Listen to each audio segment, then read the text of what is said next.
8:42 a.m. on December 1, 1944, Lieutenant Alfred Rose climbed into the turret of an M36 Jackson tank destroyer positioned on high ground northeast of Beek, Germany, familiarizing himself with controls he barely understood while German armor prowled the countryside 2 miles away. 26 years old, with only 3 weeks in the 814th Tank Destroyer Battalion and 0 confirmed kills, Rose faced a grim situation. The Germans had deployed elements of the 5th Panzer Army across the Rhineland, including at least 40 Panther tanks whose frontal armor could deflect American rounds from 800 yards. Rose's battalion had lost 11 tank destroyers in November alone, with 17 crewmen killed. The pattern was always the same: German gunners spotted American positions first and fired first, and American crews were destroyed before they even understood what had hit them. The M10 Wolverine tank destroyers previously in use could not penetrate Panther armor beyond 500 yards. By the time American crews closed to effective range, German 88mm guns had already turned their vehicles into burning coffins. The Army's answer had arrived in September, the M36 Jackson, mounting a 90mm main gun on a Sherman chassis, the most powerful American tank gun in Europe. It could penetrate roughly 5.5 to 6 inches of armor at 1,500 yards. On paper, it solved the Panther problem. In reality, Rose had fired exactly 4 training rounds through the gun. He did not fully understand the reticle markings, the ranging system, or whether the telescopic sight adjustments matched the technical manual or some undocumented field modification. His commander had told him bluntly to learn the system fast. The battalion was being repositioned to support Operation Clipper,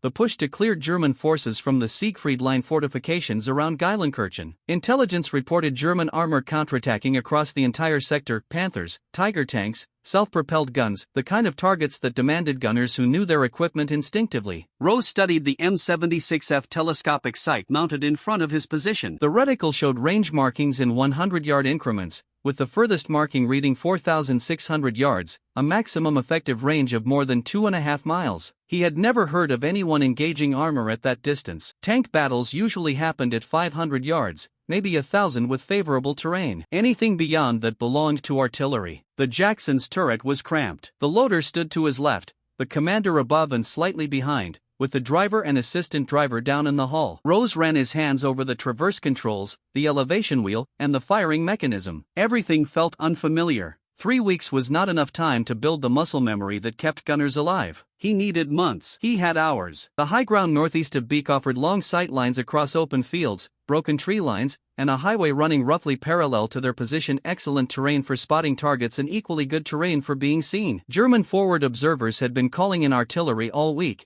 and the battalion had learned to stay dispersed, never clustering more than 2 vehicles together. Rose pressed his face against the rubber eyepiece of the M76F sight. The optics were clean, the magnification adequate. He practiced tracking across the horizon, adjusting elevation and watching how the reticle moved. The range markings were precise: 400, 800, 1,200, all the way out to the final 4,600-yard mark. 15. Movement caught his eye at the extreme edge of the sight picture, something dark and angular moving slowly across his field of view at a distance that seemed absurd for direct fire. The object moved left to right at what Rose estimated was extreme range. Through the M76F telescopic sight, the shape resolved into the unmistakable silhouette of a German Panther tank, low profile, long gun barrel, and sloped armor that made frontal penetration nearly impossible. It was traveling along what appeared to be a road or highway at perhaps 6 to 8 miles per hour. Rose's first instinct was to report the sighting and let someone else handle it. The range had to be over 2 miles. Nobody shot tanks at that distance. Ballistic drop alone would send rounds sailing overhead or bury them hundreds of yards short. Crosswinds would shove projectiles off course. At that range, the margin for error was measured in fractions of a degree. But the Panther was not zigzagging or taking evasive action. It moved steadily along the distant road, completely unaware that an American tank destroyer was tracking it from high ground 2.5 miles away. This was the kind of opportunity that appeared once in a war, if you were lucky, and Rose had 0 experience engaging it. He studied the reticle again. The M76F sight had been designed specifically for the 90mm gun. The range markings were not arbitrary, they were calculated based on muzzle velocity, the ballistic coefficient of standard armor-piercing rounds, and typical engagement conditions. The engineers had included the 4,600-yard marking for a reason. They believed the gun could reach that far. Whether it could hit anything at that distance was another matter entirely.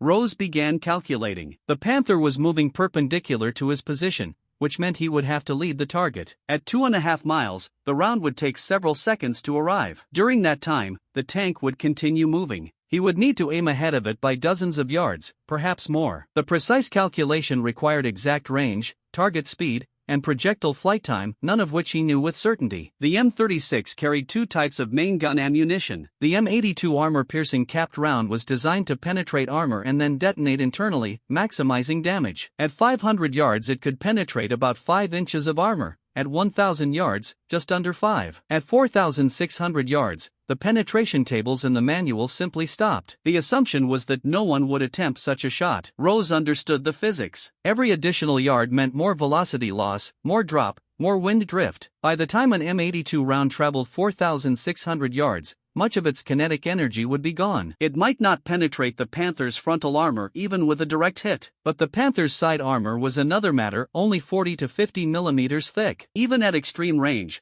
the 90 millimeters gun might still defeat it. The target continued its steady movement along the distant highway. Rose made a decision that violated every principle of tank destroyer doctrine he had been taught. He would attempt the shot, not because he was confident it would work, but because this was the only way to find out whether the M36's systems could perform anywhere near their theoretical maximum. His hand moved to the traverse control, tracking the Panther and keeping it centered in the reticle while his mind raced through variables. Rose called out the sighting to his commander without lifting his eye from the optic. Panther, extreme range, moving laterally. The commander climbed up beside him, looked through his own optics, and said nothing for 5 seconds. When he spoke, it was simple. Rose's call. Rose's shot. The loader already had an M82 armor-piercing round chambered, standard procedure in combat zones. Rose focused on the ranging problem. The M76F sight provided distance markings, but estimating range to a moving target at 2.5 miles required more than eyeballing the reticle. He would have to bracket the target with ranging shots, a technique standard for artillery. Fire short, fire long, walk the rounds onto the target. At 400 yards, ranging fire from a tank destroyer was suicidal. It revealed your position and invited immediate return fire. At 4,600 yards, the Panther crew would neither hear the shot nor see the muzzle flash. They would have no idea they were being engaged until rounds started landing nearby. Rose set the elevation for what he estimated was 4,000 yards, deliberately short of where he believed the target actually was. He wanted to observe the impact and adjust. Using the traverse controls, he tracked the Panther's steady movement. He led the target by roughly 50 yards, his best estimate to compensate for its forward motion during the projectile's flight. He squeezed the trigger. The 90 millimeters gun recoiled violently, rocking the turret. The muzzle blast was immense, even with the double baffle muzzle brake the Army had begun installing in November. Smoke and dust swallowed the sight picture for 2 seconds. When it cleared, Rose kept his eye glued to the optic, waiting for impact. At 4,000 yards, the time of flight was approximately 6 seconds. Rose counted 1, 2, 3, 4, 5, 6. Nothing visible. The distance was too great to see the actual impact through the telescopic sight. He'd need to fire again and watch for dust clouds or ground disturbance that might indicate where the round landed. He adjusted elevation upward, added another 100 yards to his estimate. The Panther was still moving along the highway,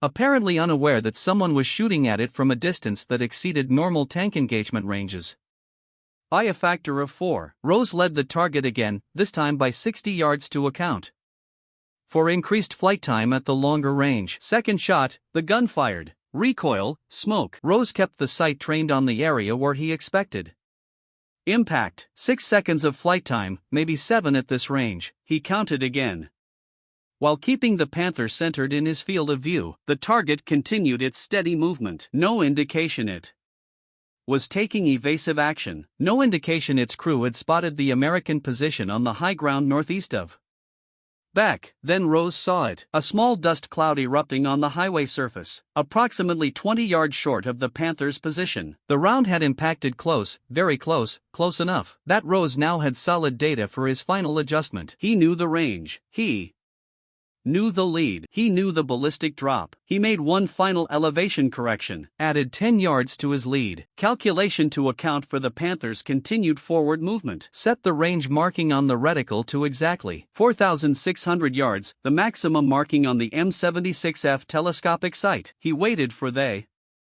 Panther to move into the precise position where his calculations said the round would intercept the target's path. The moment arrived. Rose fired the third shot. The 90 millimeters round covered 4,600 yards in approximately 7 seconds. Rose kept the Panther centered in his telescopic sight, watching for impact. The M82 armor-piercing projectile was traveling at roughly 1,500 feet per second when it left the muzzle. By the time it reached maximum range, velocity had dropped significantly, but physics favored Rose in one critical way. The Panther's side armor was only 40 to 50 millimeters thick. Even a depleted 90 millimeters round retained enough kinetic energy to penetrate that. The hit was visible through the M76F sight as a bright flash on the Panther's left side hole. Rose had led the target perfectly. The round struck the tank just behind the front road wheel, precisely where the side armor was thinnest and where the ammunition storage bins were located. The impact was followed immediately by a larger secondary explosion. The Panthers owned 79 rounds of 75 mm ammunition detonating inside the fighting compartment. The German tank lurched to a stop. Smoke began pouring from the turret hatches. The crew would be dead or dying. A direct penetration into the ammunition storage area at that location meant catastrophic internal damage. The blast would have killed the loader instantly. The pressure wave would have incapacitated everyone else in the turret. Even if some crew members survived the initial explosion, they had seconds to evacuate before the fire reached the fuel tanks. Rose didn't stop shooting. Standard procedure for tank destroyer crews was to continue engaging until the target was confirmed destroyed. A stopped tank wasn't necessarily a dead tank. German crews were trained to play dead, waiting for American units to move past before restarting their vehicles and attacking from behind. Rose had heard stories from other battalions about Panthers that had taken multiple hits, appeared knocked out, then returned to action 30 minutes later after crews made field repairs. He reloaded with another M82 armor-piercing round and fired again. Fourth shot, same point of aim. The round impacted the Panther's hull near the original penetration point. By now, the internal fire was spreading. The fifth shot used high explosive instead of armor-piercing. H rounds were devastating against stopped vehicles. The explosion ripped away external components and ensured the fire would consume everything inside the tank. Rose fired a sixth round, then a seventh. He kept shooting until flames were visibly erupting from every hatch and vision port on the Panther. The thick black smoke characteristic of burning diesel fuel rose from the wreck in a column that would be visible for miles. There was no possibility of that crew surviving. No possibility of that tank returning to service. The engagement had lasted approximately 2 minutes from first shot to confirmed kill. Rose had expended 7 90mm rounds, 3 for ranging, 4 to ensure destruction. The range was 4,600 yards, 2.61 miles.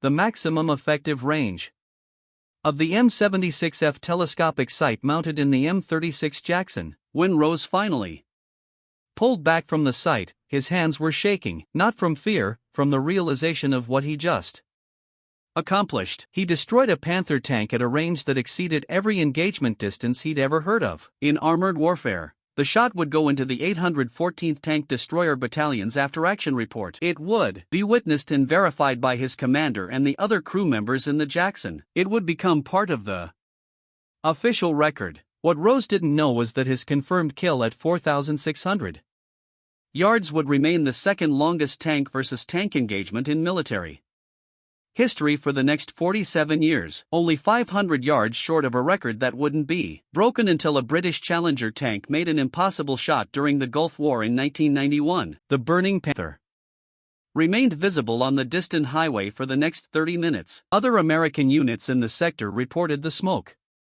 column. Forward observers tried to determine if it was a knocked-out German vehicle or a destroyed American position. The 814th Tank Destroyer Battalion's operations officer eventually confirmed the kill through map coordinates and timeline correlation. Rose's position on the high ground northeast of Beek aligned perfectly with the sightlines to the burning wreck. By 1,300 hours, word of the shot had spread through the battalion. A lieutenant nobody had heard of 3 weeks ago had just made the longest confirmed tank destroyer kill in the European theater. Crews from other M36 Jacksons started asking questions. What range marking did he use? How many ranging shots? What was the lead calculation? Rose didn't have clean answers. He'd fired by instinct and physics, not by some repeatable formula other gunners could memorize. The M36 Jackson had only been in combat since September, 4 months of service. American tank destroyer battalions had spent most of 1944 fighting with the M10 Wolverine,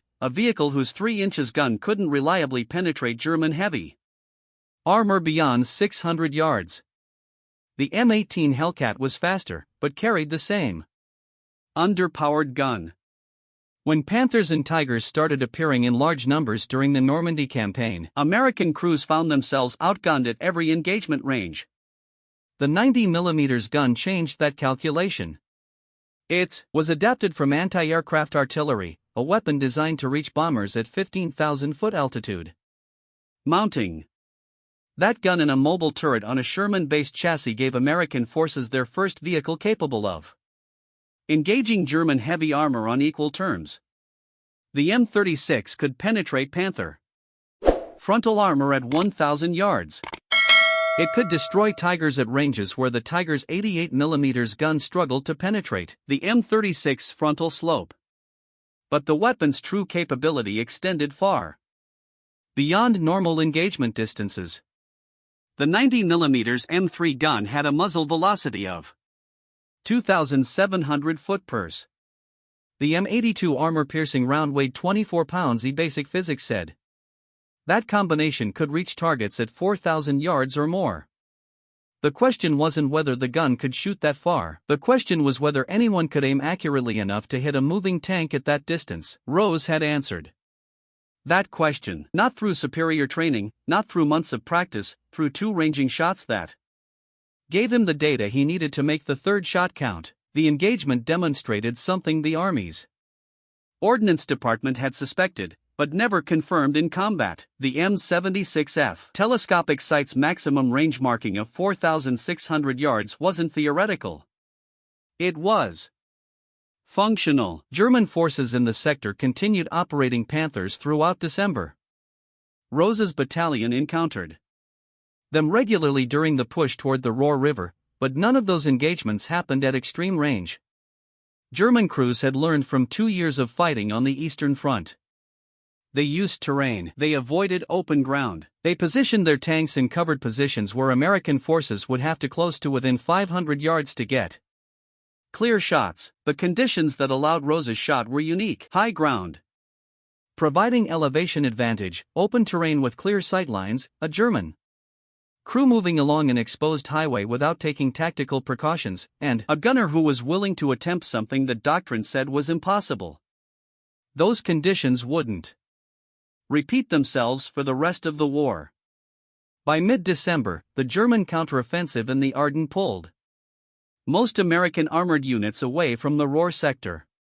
The 814th Tank Destroyer Battalion redeployed to support operations against the Bulge. Rose would fire his M36 90mm gun many more times before Germany surrendered in May, but he would never again attempt a shot at 4,600 yards. The Battle of the Bulge began 16 days after Rose's record shot. On December 16th, German forces launched their massive counteroffensive through the Ardennes forest. 3 entire armies, 200,000 troops, 600 tanks, including the newest Panthers and King Tigers. The offensive caught American forces completely off guard.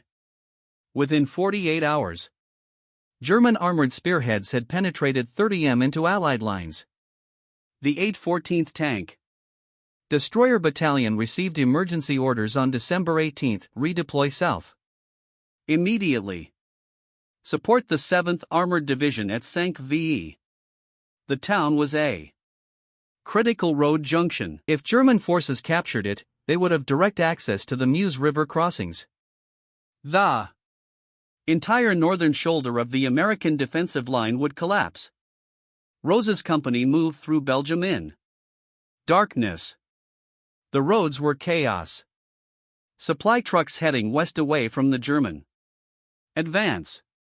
Infantry units trying to reach defensive positions. Artillery batteries repositioning under fire. The 814th arrived at Saint-Von December 19 and immediately went into action. German Panther battalions were already engaging American positions on the eastern approaches to the town. The fighting Around Sankt bore no resemblance to Rose's long-range engagement at Beek. This was close-quarters armor combat, Panthers appearing from tree lines at 300 yards. American tank destroyers firing from behind burning buildings. German infantry with Panzerfausts hunting M36s through village streets. The kind of fighting where the side that spotted first won, where hesitation measured in seconds meant death. Rose's Jackson took up position on the southern edge of Saint-Vith on December 20th. His field of fire covered a road junction, where German armor was expected to attack. The range was 800 yards, standard. Engagement distance. No exotic calculations required. Just point the 90mm gun at center mass and shoot when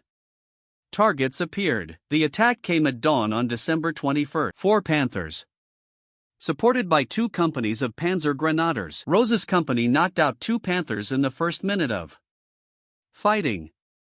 German return fire destroyed 1 M36 and damaged 2 others. The engagement lasted 14 minutes. When it ended, all 4 German tanks were burning and the infantry had withdrawn. American casualties were 3 tank destroyers destroyed, 11 crew members dead or wounded. Rose survived Sank. Vif. His Jackson took 2 hits from German 75mm guns, both deflected by the frontal armor. The M36 sloped glasses plate was effectively 140mm thick when hit at angle. German guns struggled to penetrate it beyond 600 yards, but the open topped turret was vulnerable to artillery airbursts and plunging fire. Several M36s in the battalion were knocked out by indirect fire during the week-long defense of Saint-Vith. By December 23, American forces had to abandon the town. German pressure was overwhelming. The 7th Armored Division conducted a fighting withdrawal westward. The 8 of 14th Tank Destroyer Battalion provided rear guard, engaging German pursuit forces at every defensible position. Rose fired his 90mm gun 43 times during the withdrawal, all at ranges under 1,000 yards, all at targets he could see clearly through his telescopic sight. The contrast with his December 1 engagement was absolute. At Beek, he'd had time to calculate, time to range his shots, time to methodically engage a target that didn't know it was being hunted. At Sankt and during the withdrawal, combat happened at reflex speed. See the target, identify it, fire. No ranging shots, no meticulous calculations, just the urgent arithmetic of survive or be destroyed in armored warfare. Rose would never forget the Panther burning on that distant road at 4,600 yards. Yet the rounds that truly kept him alive during the Battle of the Bulge were the ones he fired at point-blank range against tanks returning fire. The 814th Tank Destroyer Battalion spent January 1945 rebuilding after the Bulge. They had lost 19 M36 Jacksons during the German offensive, with 26 crew members killed and 41 wounded. Replacement vehicles arrived from depots in France, along with crews fresh from training in the United States, most with no experience firing a 90mm gun in combat. Rose found himself instructing these new gunners, teaching them the M76F telescopic sight, how to estimate range, lead moving targets, and adjust for wind and elevation. When they asked about his 4,600-yard shot, Rose told them to forget it. That kind of opportunity occurred once in a war. What they needed to master was killing Panthers at 500 yards under fire, the skill that saved lives. By February, the battalion returned to action. American forces pressed toward the Rhine River. German resistance was crumbling but remained fierce at strategic defensive points. Panthers and King Tigers still appeared wherever the Wehrmacht attempted to hold ground. The M36 Jackson continued to be the most effective American solution to German heavy armor, its 90mm gun capable of penetrating any German tank from the front at conventional combat distances. Rose participated in the Rhine crossing operations in March, his Jackson supporting the 9th Army's assault near Vassal. German forces on the East Bank included elements of 3 panzer divisions. The fighting was intense but brief. American air superiority and overwhelming artillery support broke the German defenses within 48 hours. Rose's unit destroyed 6 Panthers and 2 King Tigers during the crossing, all at ranges under 800 yards. April brought the final push into Germany's industrial heartland. The 814th advanced through the Ruhr pocket, encountering scattered German resistance. Most enemy armor had been destroyed or abandoned, the Panthers and Tigers that had dominated European battlefields for 2 years reduced to burning wrecks or empty hulls scattered across hundreds of miles. Rose saw his final combat on April 23 near the Elbe River,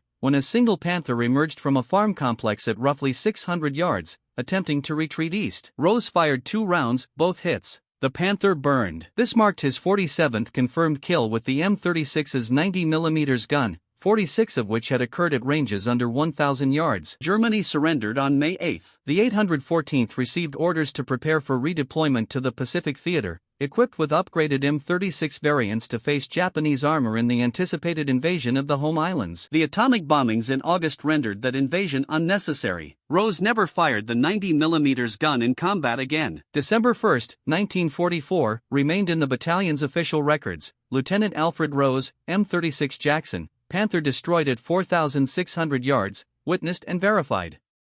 The shot was documented in multiple Army publications in the following decades. Military historians analyzing tank warfare cited it as evidence of the M36's potential.